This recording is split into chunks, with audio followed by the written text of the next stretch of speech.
The Great Hall of the Citadel of Unity was the largest structure ever built in the known galaxy. Its walls rose so high that clouds formed beneath the ceiling, and its floor could hold the populations of entire planets. On this day in the year 2847, representatives from 17 alien species had gathered to witness something that had never happened before. They had come to judge an entire species and decide its fate. Admiral Jack stood at the center of the chamber. He was a tall man with gray hair and steady eyes that had seen countless battles. His dress uniform was decorated with medals from wars fought across a dozen star systems. Beside him stood Doctor, the chief diplomat of Earth. She was younger than the admiral, with dark hair pulled back from her face and an expression that revealed nothing of the fear she felt inside. Around them, the alien delegates watched from their elevated platforms. They floated in their water-filled spheres, their tentacles moving slowly as they observed. They stood rigid on their 6 legs, their compound eyes reflecting the light of 1,000 holographic displays. They huddled together in their collective mass, communicating through chemical signals that humans could not detect. Each species had sent its most important leaders to witness this moment. High Arbiter presided over the assembly from his throne of living crystal. He was ancient even by the standards of his long-lived species, and his body pulsed with cold blue light as he prepared to speak. The translator devices carried his words to every corner of the vast chamber. "The human species has been judged," announced. His voice echoed through the hall like the tolling of a funeral bell. "For 300 years, we have watched your kind spread across the stars. We have seen your wars, your conquests, and your endless hunger for more. You consume resources without thought for tomorrow. You fight among yourselves and drag others into your conflicts. You are a disease that threatens the health of all civilized space." Stepped forward to speak, but a gesture from silenced her. "The Council has reached its verdict," the High Arbiter continued. "The human species is hereby banished from all civilized space. You will be relocated to the abyss, beyond the galactic rim. You will never return. Any human vessel found within our borders after the grace period will be destroyed without warning." A murmur spread through the assembly. The delegates exchanged glances of surprise and satisfaction. They had expected some punishment for humanity, but banishment to the abyss was essentially a death sentence. No species had ever survived in that cursed region of space. It was a place of deadly radiation, gravitational anomalies, and cosmic horrors that understanding found her voice despite the tightness in her throat. "You are condemning 8 billion people to death. Men, women, and children who have done nothing wrong. Is this the justice of the Galactic Council?" His form pulsed with what might have been irritation. "We are giving your species a chance. That is more than many here believe you deserve. The abyss is unknown territory. Perhaps you will find a way to survive there. Perhaps not. Either way, you will no longer be our concern." The human delegation stood in silence as the weight of the verdict settled upon them. Around the chamber, alien delegates began to disperse, their business concluded. They did not look at the humans as they left. To them, humanity was already dead. Admiral placed a hand on shoulder. His touch was gentle but firm, and when he spoke, his voice carried across the now emptying hall. "We accept the terms." Several delegates stopped and turned to stare. They had expected protests, threats, or desperate pleas for mercy. They had not expected acceptance. Continued, his voice growing stronger with each word. "Give us 5 years to build our Exodus fleet. We will leave your civilized space and never return. We ask only that you do not interfere with our preparations." Studied the human admiral for a long moment. "You agree to these terms willingly?" "I do." "Then it is done. You have 5 standard years. When that time has passed, any human remaining in council space will be executed." The council chamber fell silent as the last of the delegates departed. Only the humans remained, standing beneath the impossibly high ceiling with the fate of their entire species resting on their shoulders.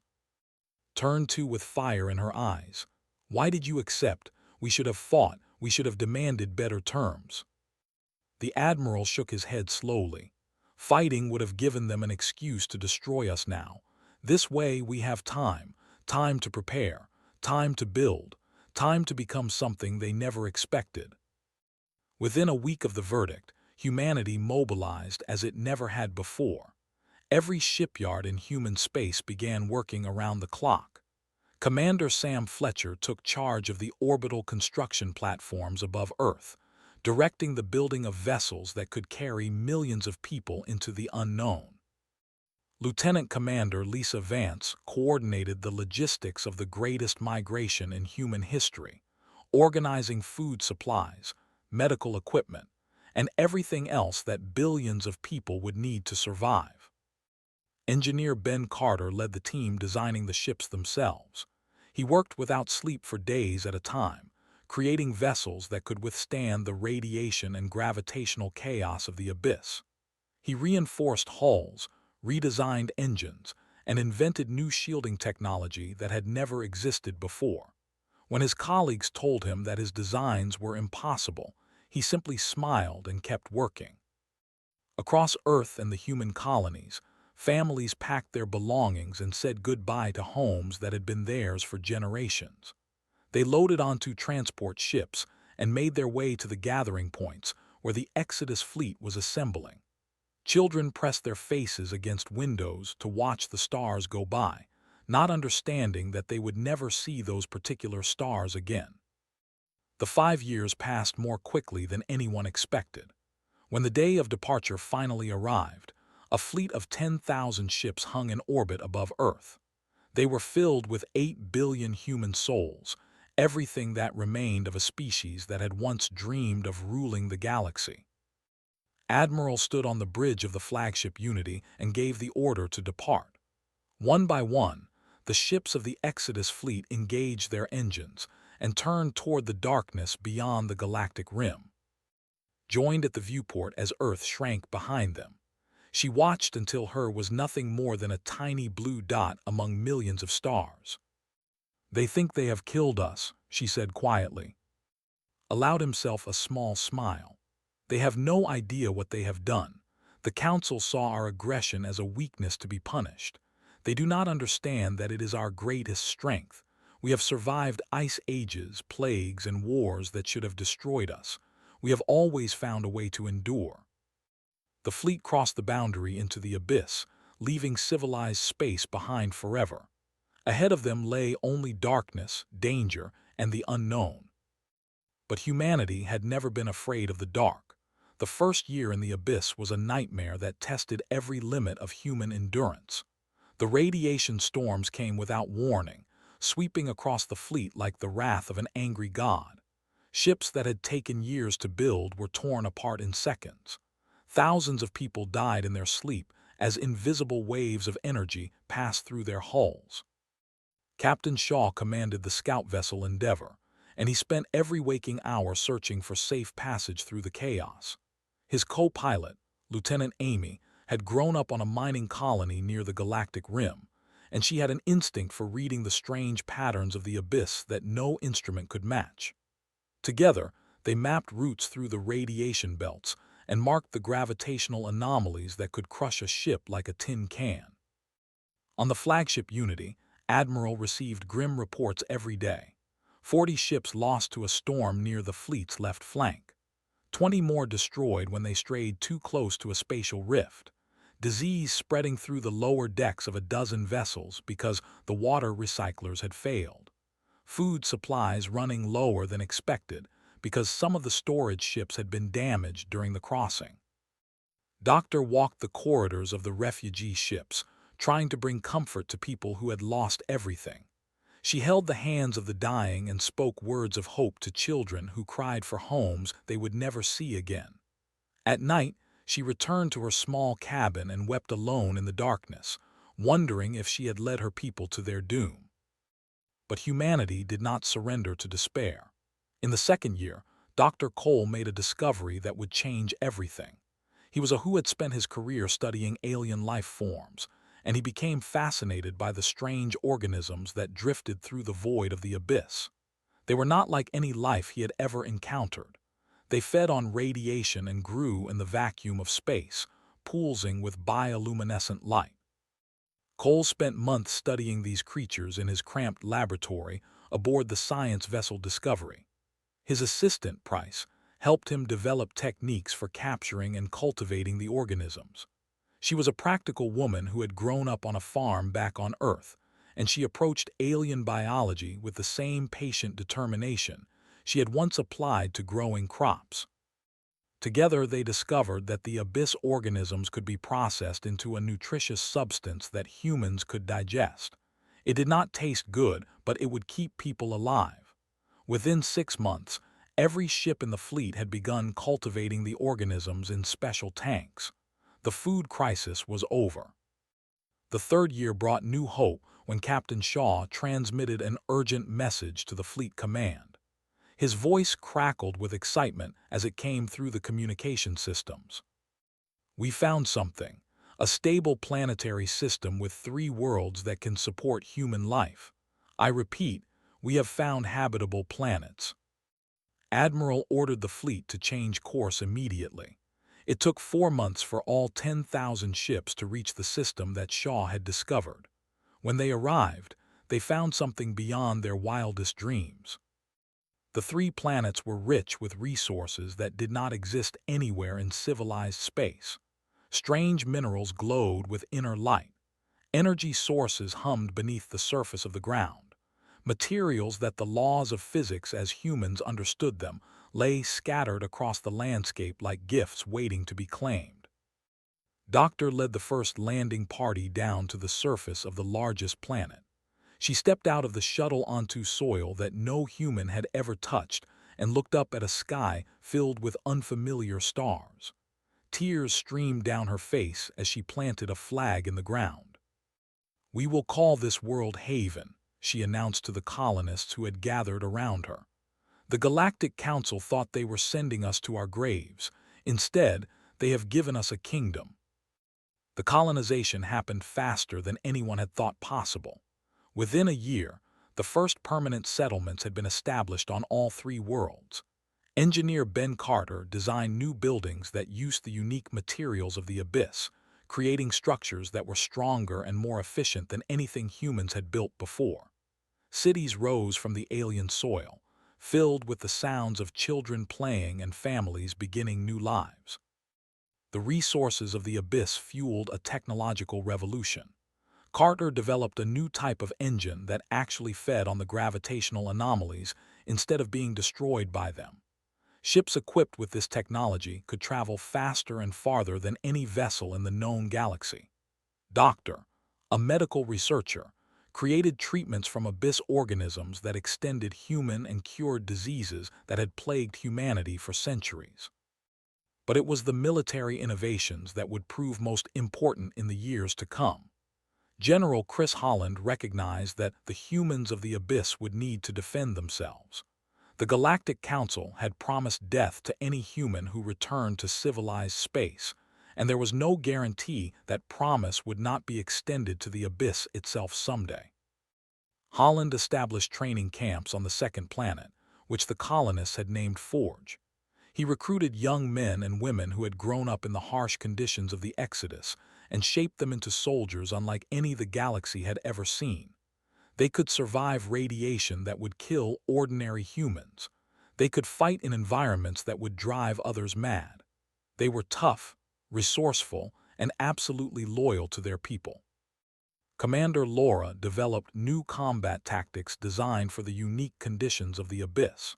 Her strategies took advantage of the chaos that had once been humanity's greatest enemy. She trained pilots to use the gravitational anomalies as weapons, slingshotting their ships through space at speeds that should have been impossible. 10 years after the banishment, the human population had grown to 3 billion across the 3 colony worlds. The Exodus fleet had been transformed into a proper navy, equipped with ships that made the vessels of the Galactic Council look like antiques. The children who had been born during the crossing were now young adults who had never known any home but the abyss. Admiral, growing old but still strong, addressed his people on the anniversary of their arrival at Haven. "We came here as refugees," he said, "cast out by those who feared us and expected us to die. But we did not die. We adapted, we grew, we became something new." He paused and looked out at the crowd of humans who had gathered to hear him speak. Their faces were hard and determined, shaped by years of struggle against an environment that should have destroyed them. "The galaxy forgot about us," continued. "They think we are dead or dying in the darkness beyond their borders. Let them think that. Let them believe they are safe from the species they banished. Because one day, when the time is right, we will show them what humanity has become." The crowd roared its approval. They were no longer the frightened refugees who had fled civilized space. They were the people of the abyss, forged in the fires of survival. And they were only getting started. 40 years had passed since humanity was banished from civilized space. The original Exodus survivors were now elders with gray hair and weathered faces, telling stories of Earth to who had never seen it. The human population had grown to 15 billion across 12 colony worlds, each one carved out of the hostile environment of the abyss through determination and sacrifice. Admiral commanded the Abyss Fleet from the bridge of the dreadnought Defiance. He was the son of Jack, who had led humanity into exile and had died peacefully at the age of 93. Had inherited his father's steady gaze and his talent for leadership, but he had also developed a ruthlessness that the old admiral had never possessed. The abyss had shaped him into something harder than his father had ever been. The fleet had grown into a force that would have terrified the Galactic Council if they had known it existed. 200 warships patrolled the borders of human space, equipped with weapons and technology that had no equal anywhere in the known galaxy. The soldiers who crewed these vessels were the children and of the Exodus generation, born and raised in conditions that would have killed ordinary humans. But the greatest discovery was yet to come. Captain Grant commanded the exploration vessel Pioneer, tasked with mapping the deepest regions of the abyss. She was a curious woman who had always wanted to know what lay beyond the next horizon. Her crew had volunteered for missions that other captains considered suicide runs, pushing further into the unknown than any humans had gone before. On a routine survey of an uncharted sector, the Pioneer detected something unusual: energy signatures that did not match any natural phenomenon, structures that appeared on their sensors as geometric shapes too perfect to be random. "Take us in closer," Captain Grant ordered. What they found changed the course of human history. Rising from the surface of a dead moon were the ruins of a city built by beings who had vanished millions of years ago. Towers of black metal reached toward the stars. Walkways stretched between buildings that had been designed for creatures far larger than humans. And beneath the surface, buried in chambers that had been sealed for eons, lay technology beyond anything humanity had ever imagined. Doctor was the ship's archaeologist, a quiet man who had spent his life studying dead civilizations. He led the first team into the ruins with trembling hands and wide eyes. What he found inside made him fall to his knees in wonder.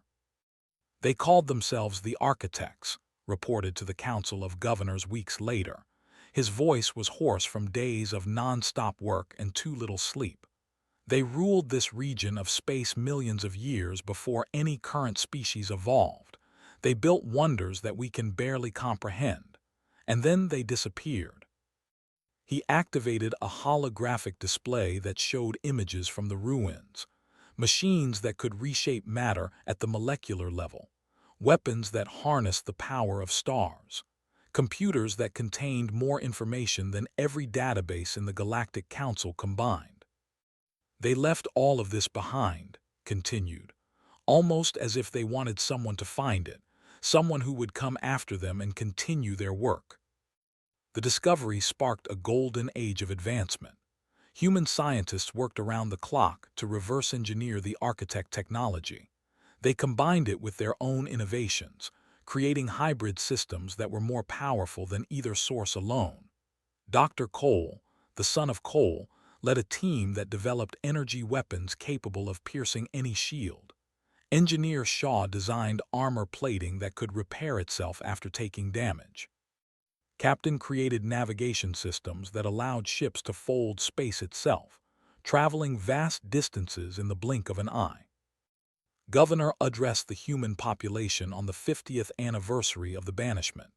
She was the granddaughter of, who had died 10 years earlier after seeing her people rise from refugees to rulers of their own domain, had inherited her grandmother's passion for her people and her gift for inspiring speeches. Our ancestors were cast out because the galaxy feared them, declared. Her voice carried across every world in human space through the communication networks. They were right to be afraid, but not for the reasons they believed. They thought we would destroy their civilization through war and conquest. Instead, we have built something greater than they could ever imagine. We have tamed the abyss. We have unlocked secrets that were old when their species were still learning to walk. We have become the masters of our own destiny. The crowd that had gathered on Haven cheered until the ground shook. Similar celebrations erupted across all 12 colony worlds. Humanity had truly become something new, something that the Galactic Council had never anticipated when they pronounced their verdict half a century ago. But while the humans of the Abyss celebrated their achievements, events in civilized space were taking a dark turn. The Dominion had always been the most aggressive species in the Galactic Council. They were reptilian beings with cold eyes and colder hearts, evolved from predators who had ruled there through violence and fear. For centuries they had chafed under the restrictions imposed by the Council, forced to share power with species they considered inferior. In the 48th year after humanity's banishment, they launched their campaign of conquest. Their fleets swept across civilized space, crushing the defenses of world after world. They fell in a single day. The colonies were reduced to smoking ruins. Species that had voted to banish humanity now screamed for help as warships appeared in their skies. The Galactic Council was powerless to stop the onslaught. Their military had grown weak during the long peace, while they had been secretly building their forces for generations. High Arbiter watched as everything he had worked to protect crumbled around him. In his desperation, the ancient leader made a decision that would have been unthinkable 50 years earlier. He summoned his most trusted advisors and spoke words that burned his tongue like acid. "We must contact the humans." His advisors recoiled in horror. The humans were exiles, condemned to die in the abyss. To ask for their help would be an admission that the Council had been wrong. It would be humiliation beyond measure. But was old enough to know that survival mattered more than pride. "Send an envoy to the abyss," he commanded. "Find out if any humans still live, and if they do, offer them whatever they want in exchange for their help." The diplomatic vessel launched within a week, carrying Ambassador into the darkness beyond the galactic rim. She did not know what she would find there. She did not know if she would survive the journey. But she knew that her people were dying, and humanity was their only hope. The Council's diplomatic vessel emerged from hyperspace at the edge of the abyss, and within seconds it was surrounded by human patrol ships. Ambassador stared at her sensors in disbelief. The vessels that encircled her were unlike anything she had ever seen. They were sleek and deadly, bristling with weapons that her computer could not identify. Their hulls seemed to absorb light rather than reflect it, making them look like holes cut into the fabric of space itself. "This is the Abyss Defense Fleet," a human voice crackled over her communication system. "You have entered restricted territory. Identify yourself and state your purpose, or you will be destroyed." Tentacles trembled as she activated her transmitter. "I am Ambassador of the Galactic Council. I come in peace to speak with your leaders." There was a long pause. When the voice returned, it carried a note of dark amusement. "The Galactic Council, how interesting. Hold your position. Do not attempt to move or communicate with anyone else. We will escort you to our space." The journey to Haven took 3 days. during that time, was not allowed to leave her ship or contact the Council.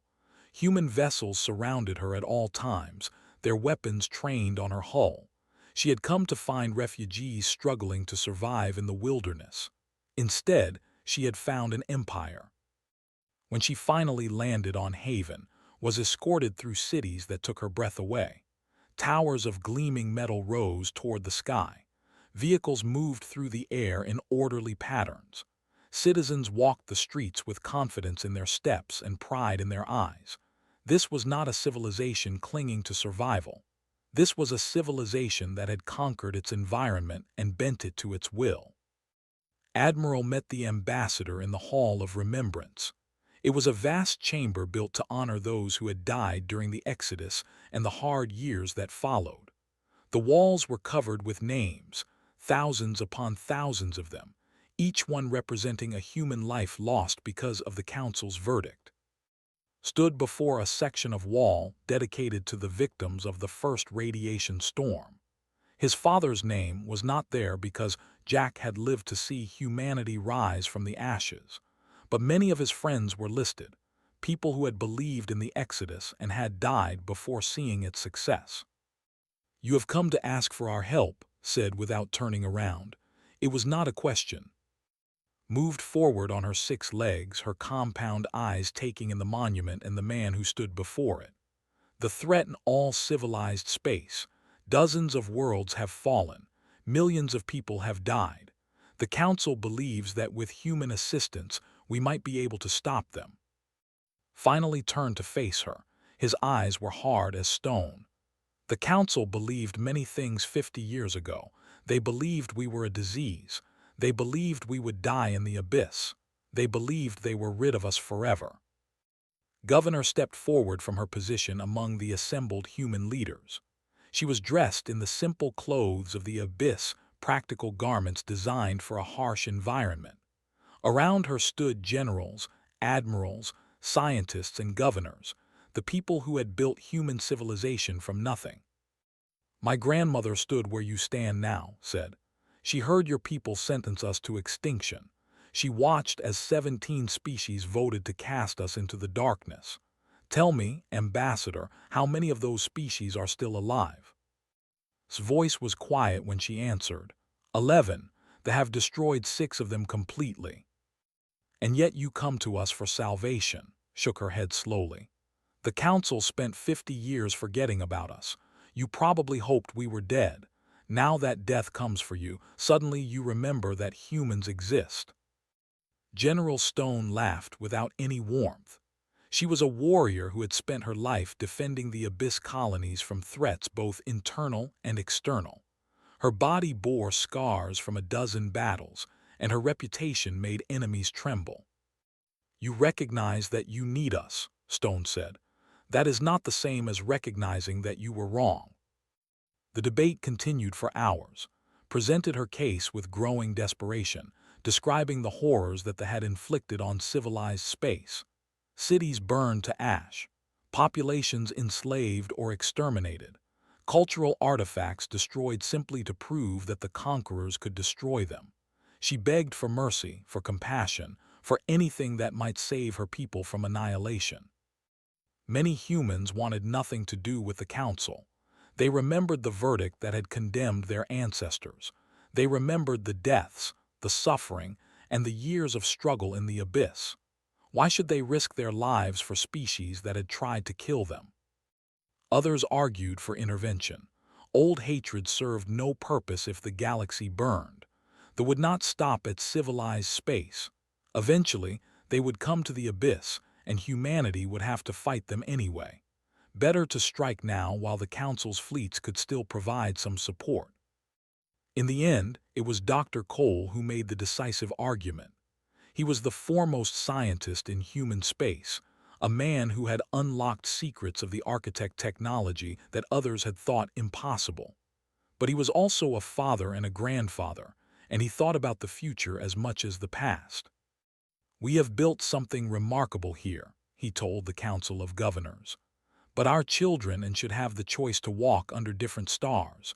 They should be able to visit Earth, though their ancestors were forced to leave behind. We can demand that choice as our price." The negotiations lasted for weeks. Human diplomats presented their terms to Ambassador, who transmitted them to the Council with shaking hands. The demands were harsh, perhaps harsher than any terms ever imposed on the Galactic Council. Full recognition of human sovereignty over the abyss and any territories they might claim in the future. A permanent seat on the Galactic Council with full voting rights. War reparations paid over the next 100 years to compensate for the suffering caused by the banishment. And a formal apology broadcast to every world in civilized space, an admission that the Council had been wrong to exile humanity. High Arbiter received the terms in his command bunker as fleets closed in on the Council's last strongholds. He read each demand carefully, his crystalline form flickering with emotions that his species rarely displayed. For a long time he said nothing. His advisors urged him to refuse. The terms were an insult. They would make the Council look weak. They would change the balance of power in the galaxy forever. Silence them with a gesture. We condemned them to death and they built an empire. We tried to destroy them and they became stronger than us. If we do not accept these terms, we will die. And then the humans will take everything anyway, because there will be no one left to stop them. He signed the agreement and sent it back to the abyss. On Haven, Admiral read the Council's acceptance to a crowd of millions. When he finished, he looked up at the sky that had sheltered his people for 50 years. "Prepare the fleet," he ordered. "We are going home." Human fleet emerged from the abyss like a storm breaking across the sky. 200 warships crossed into civilized space for the first time in 50 years, their hulls gleaming with technology that made the watching alien vessels seem like relics of a forgotten age. At the head of the formation flew the dreadnought Defiance, with Admiral standing on its bridge and watching the stars of his ancestors fill the. Word of the human fleet spread across civilized space faster than light itself. Species that had voted for humanity's banishment watched in terror and wonder as the exile vessels passed through their systems.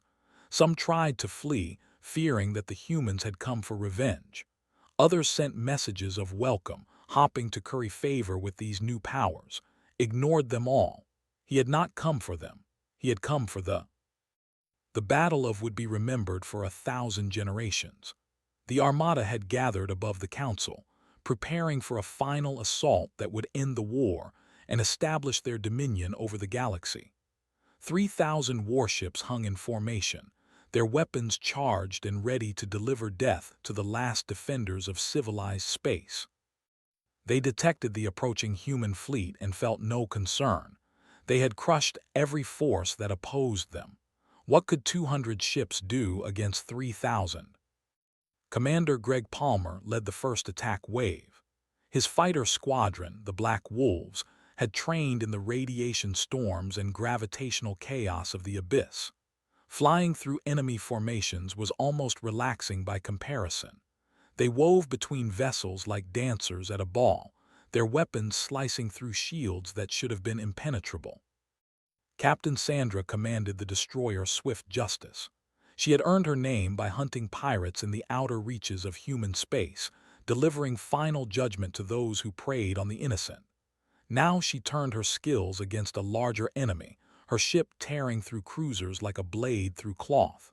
Where she passed, explosions bloomed like flowers of fire. Lieutenant sat at the heart of the fleet's command network, coordinating targeting systems across every human vessel. The architect technology that human scientists had adapted allowed their weapons to find gaps in defenses that should not have existed. Ships that had survived 100 battles died in seconds, their crews never understanding what had killed them. On the bridge of the Defiance, Admiral watched the battle unfold. Commander Bate Foster stood beside him, analyzing data streams that flowed across her displays. "They do not understand what they are fighting," she observed. "They have never faced anything like us." Nodded slowly. "No one has, and no one ever will again."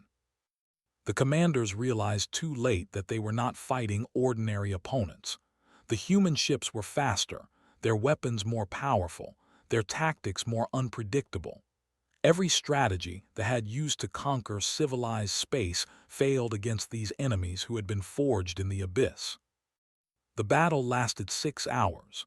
When it ended, the armada had been reduced to debris drifting in the void. Not a single human ship had been destroyed, though several had taken damage that their self-repairing hulls were already fixing. The war continued for another 6 months, but the outcome was never in doubt. Human forces swept across civilized space, liberating world after world from occupation. The conquered species watched in amazement as humans fought and died to free them, these same humans they had once condemned to extinction. General Stone led the ground assault on the. Her soldiers, hardened by decades of survival in the abyss, moved through enemy cities like ghosts. They were efficient and professional, avoiding unnecessary destruction whenever possible. This was not a war of extermination. It was a war of justice. The leaders surrendered in a ceremony broadcast to every world in the galaxy. They knelt before Admiral and Governor, their scales dull with defeat, and their eyes empty of the arrogance that had once burned there. "Take them to the council chamber," ordered. "Let them face judgment in the same place where my people were condemned." The trial was brief. The evidence of atrocities was overwhelming. Millions dead, civilizations destroyed, crimes that description committed in the name of conquest. The Galactic Council debated what punishment could possibly match such evil. It was Governor who delivered the verdict. She stood in the same spot where her grandmother had stood 50 years earlier, hearing the words that would change human history forever. Now it was her turn to speak. "They will not be banished," she declared. "They will not be cast into the void to die, because we are not like you." She turned to address the council members, many of whom could not meet her gaze. High Arbiter sat on his throne of living crystal, diminished by age and defeat. His form barely pulsed with light. 50 years ago, you looked at humanity and saw a threat to be eliminated. You were afraid of what we might become, and in your fear, you created the very thing you dreaded. You forged us in the fires of the abyss, and we emerged stronger than you could have imagined. The chamber was silent as she continued speaking. They will face justice for their crimes, but they will not face extinction. Their leaders will be punished. Their military will be dismantled. But their people will be given the chance to rebuild and become something better. That is the human way. We do not destroy our enemies. We give them the opportunity to become our friends. Spoke from his throne, his voice barely a whisper. "What would you have us do now?" Smiled, the same smile her grandmother had worn when the Exodus fleet departed into the unknown. "Now you learn to live with us, as equals, as partners. The galaxy is vast and there are challenges ahead that will require all of us working together.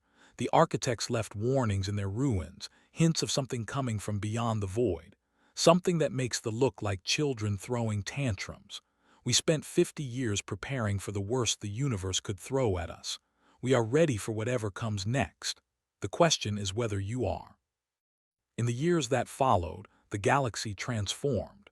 Human colonies spread across civilized space, bringing with them the innovations born in the abyss. Human diplomats sat on the council. Human scientists shared their knowledge with species that had once voted for their extinction. Human soldiers trained armies to defend against the darkness that the architects had warned about. Admiral retired to Haven. The first world humanity had settled in exile. He built a house on a hill overlooking the city where his people had begun their new life. From his porch, he could see the spaceport where ships departed every day for destinations across the galaxy.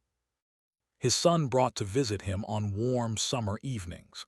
They sat at his feet and listened to stories of the Exodus, of the hard years in the abyss, and of the war that had brought humanity back to the stars. The children had been born in a galaxy where humans were respected and feared. They could not imagine a time when things had been different. On Earth, abandoned for half a century, the first human settlers returned. They walked through cities that nature had reclaimed, through streets where trees now grew and buildings crumbled. But they did not see ruin. They saw possibility. The reconstruction began immediately. New cities rose beside the old. Children played in parks that their great-grandparents had once visited. Families spread blankets on grass and watched the same stars that their ancestors had watched, long before the banishment and all that followed. Above them, the Abyss fleet still patrolled the darkness beyond the galactic rim. They were humanity's guardians, watching for threats that might emerge from the void. Some said they were preparing for the return of whatever had destroyed the architects. Others said they simply enjoyed the darkness that had become their home. But everyone agreed on one thing. The Galactic Council had banished humanity to die in the abyss. Instead, humanity had conquered it. And now the universe belonged to them.